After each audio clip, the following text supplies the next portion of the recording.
Hey guys, it's Mr.Blais with another cool tech tip of the day. Today's tech tip is a hidden feature of the Google suite of apps, and the one in particular I'm talking about is Google Drawing.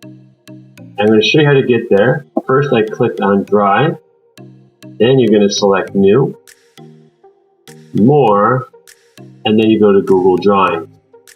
Now I've already opened up a few Google Drawing blank samples that I can show you a few cool projects that you can use with your students. First, we're going to use a graphic organizer. We're going to make one. Then we're going to work on creating a simple timeline, also a comic strip, as well as how to make a neat and simple logo. So I'm tying in a little bit of art here because I am an art teacher.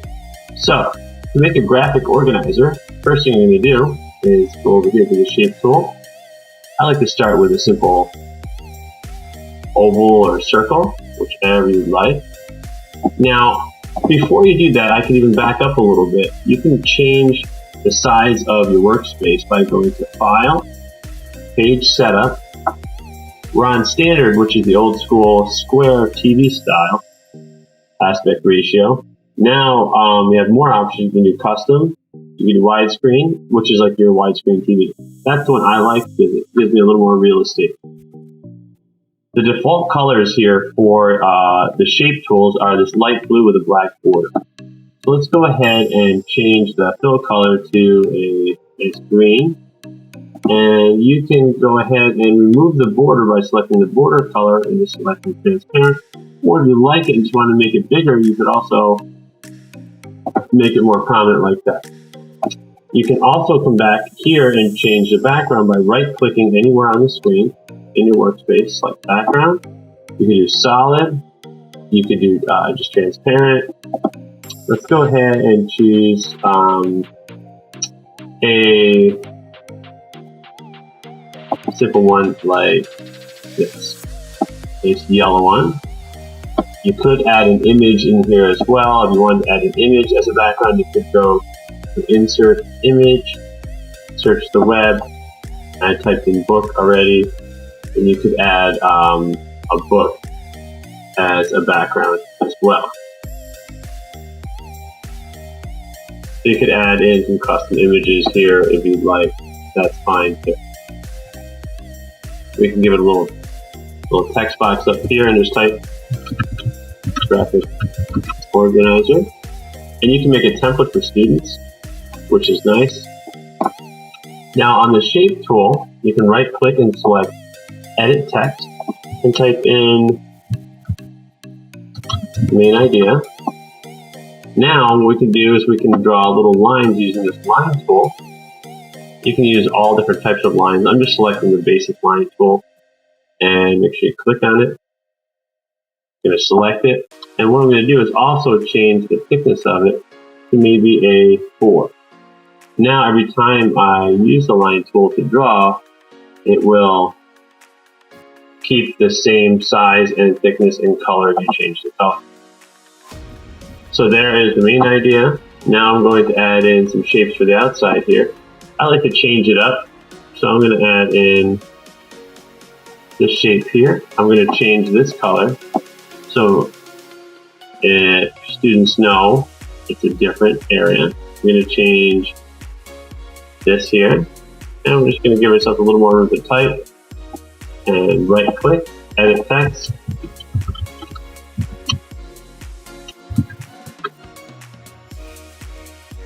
You type in secondary idea, spelled that wrong. And then once you have that, click copy.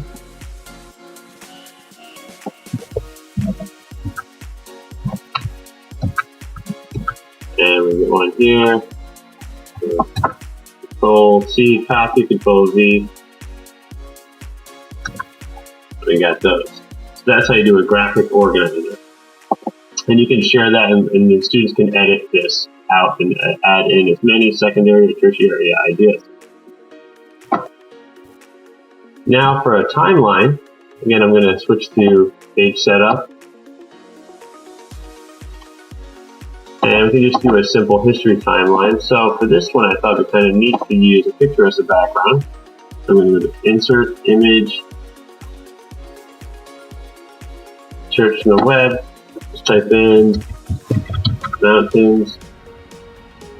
This one here looks pretty nice. Select Insert. We have to resize it to fit. So just gonna kind of stretch it over the edge here and just kind of overfill it, and that's fine. You could also crop it too if you want to crop it to fit. And we'll crop this side as well.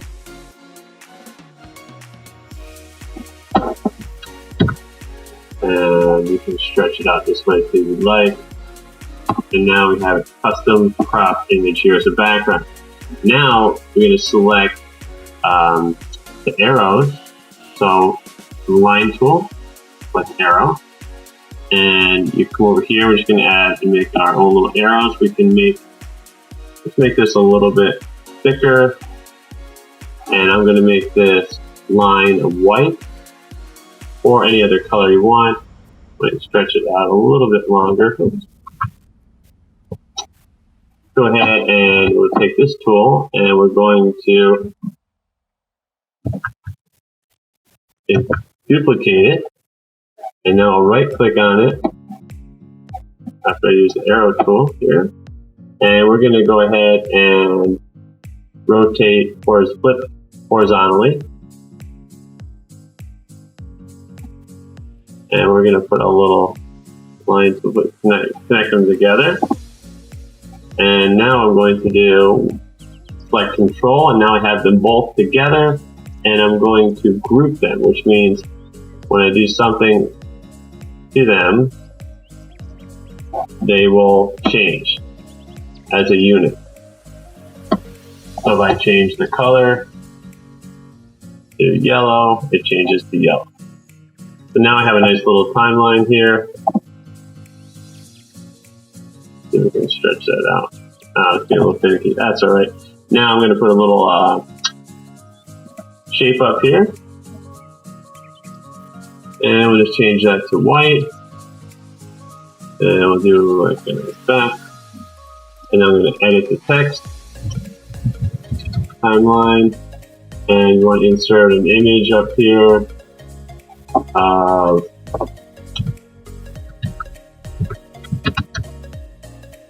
Abraham Lincoln, and we can insert that and resize it. So you can put pictures in the timeline here if you'd like. You can also just use regular shapes, kind of like this.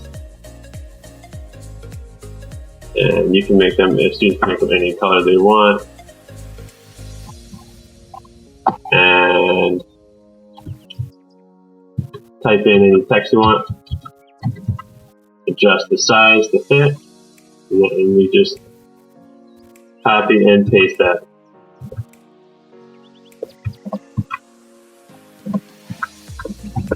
And you can put different timeline spots, different points in history. And again, this is something that students can edit. You can resize these, put them where you want, put them next to the text. So you can edit the text.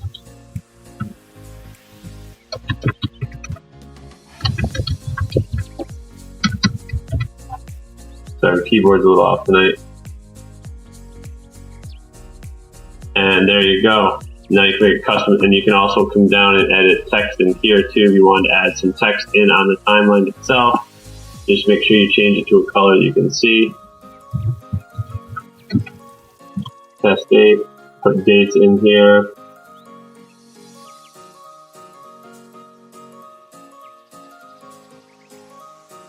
And you just change that color to the color that you like.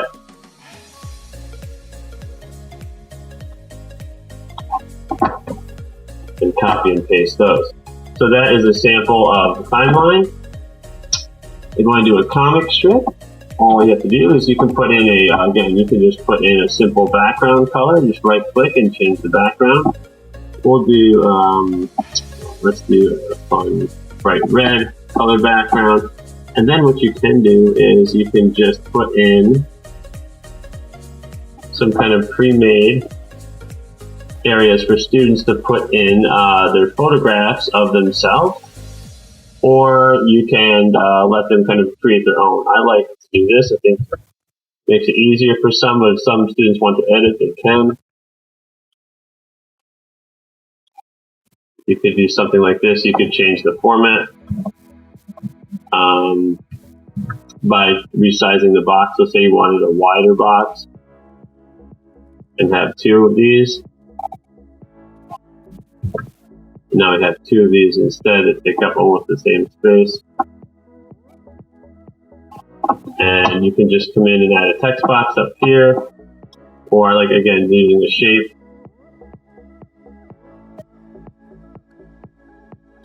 And we'll go ahead and just type in this box by right clicking. It's like edit text, and we'll go and type in comic. And it has some really cool fonts. I think it's called Bangers, is a comic font that I'd recommend. And you can put in, if they want to do like little call outs, they could do stuff like this, insert shape call outs, or like the speech bubbles. You know, they could enter all sorts of stuff in here. Insert shape, and under call outs, you can do all sorts of ones. Now this gives an image in the background here, so if you want to add in forest, add in a cool forest picture here.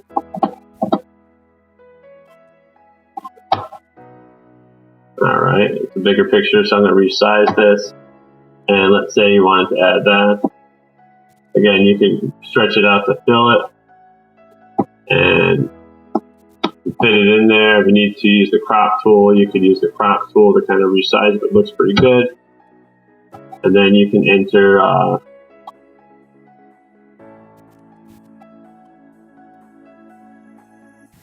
put this over the top, and just right click on it. If it doesn't show up, you can just right click on the image and select border and select send backward, and now you'll have your image. You can play around with layers. If you have Bitmoji, you can right click on this and type in text too. And it's a lot of fun that you can create a comic sample for students. The last one that we're going to play around with is custom logo. I like using this a lot. You could create something simple. You could create something really unique. Think about the Nike logo. So I'm going to just change the background here to a blue. Now let's say if you wanted to create a custom shape, you could create custom shape using like the polyline tool. And you could draw out shapes like that. Or if you're not feeling as confident, you can come in here and just use the shape tool. I think it's fun just using different types of shapes, simple ones like this, and choose it white fill, no border.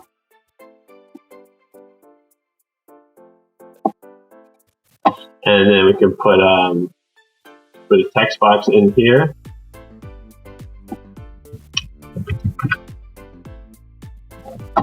And this is a simple logo that you could just have fun with. We're going to make this find a boxy looking font. And we'll make this a little bit larger.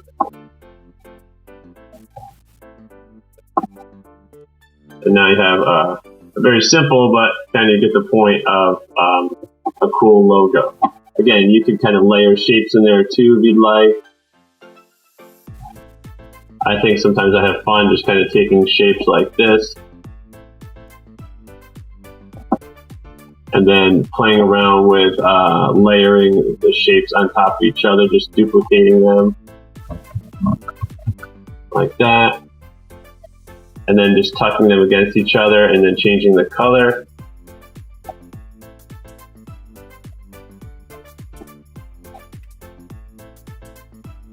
And I think you kind of create some kind of cool retro sort of looking items here. I'll duplicate this one more time and then just resize it. And I think you'll get something that you'll like. Pretty cool. So that's a few different tips. We have graphic organizers, we have timelines, comic strips, and custom logos. Hope you enjoyed this video, and if you have any requests or more demos, please let me know. Thanks so much.